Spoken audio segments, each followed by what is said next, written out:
Hello everyone, I am Marco Chinlinate and my topic is all about the critical assessment of utilitarian in ethics. So before we proceed to the discussion, let us know first what is utilitarianism. So utilitarianism is a belief that a morally good action is one that helps a greatest number of people. So here, let us criticize the strength and the weaknesses of utilitarian in terms of ethics.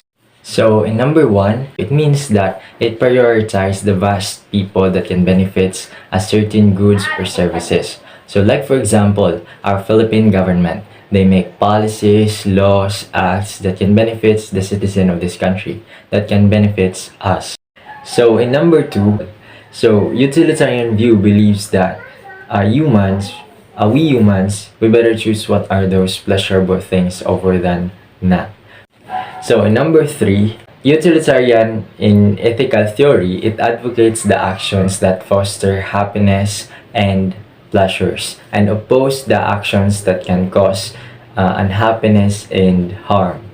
So when we deal with social interactions, economic progress, and political decisions, utilitarianism would aim for the betterment of the society as a whole. So in number four, so here there are two categorization of pleasures, the higher order pleasures and the lower ordered pleasures. So in higher ordered pleasures, it acquires to intellectual, social, and creative enjoyment, while the lower ordered pleasures it obtained through sex and eating. So in number five, so when we talk about hedonic calculus, it is a method of working out the sum of the pleasures and in pain produced by our actions.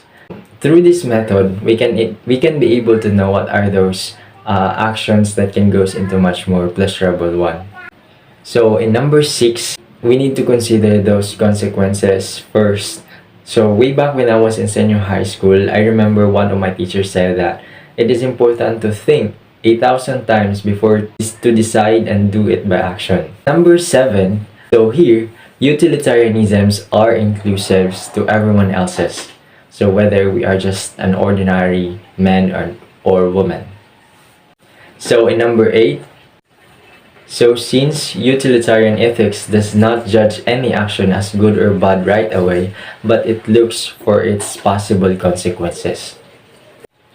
So in number nine, so utilitarianism can be found in politics, economics, and business. That's why it's considered as valid intellectual philosophy. The last number for the strength of utilitarianism, number 10. So utilitarianism here is gives equal value and equal treatment to everyone else's. So we're done with the strength of utilitarianism. So let's proceed to the weaknesses of utilitarian in terms of ethics. So weakness number one. So here, it makes it weakness for utilitarian in terms of ethics because it gives difficulties in providing a proper consequences of an action. So weakness number two, way back to the example of the film Robin Hood. So he steal to the rich and give it to the poor. So the purpose is good but the methods is bad. So we always remember that the ends does not justify the means. So weakness number four, so it means that not all the majority are correct, but the minority sometimes have a point. So weakness number six, so like for example, the duty to tell the truth and the duty to help someone in need, to cover what are those they think good for them. So weakness number seven, so it means that they make individual feeling as their criteria in choosing the act of good or right. So weakness number eight, so to simply understand what are the pleasurable or happiness to someone may not be pleasurable to the others. So weakness number nine, utilitarianism always favor those actions that can produce good consequences. So the last number for the weakness in utilitarian in terms of ethics, number 10. So it means that all of our actions has a purpose. So this is the end of my report. Thank you.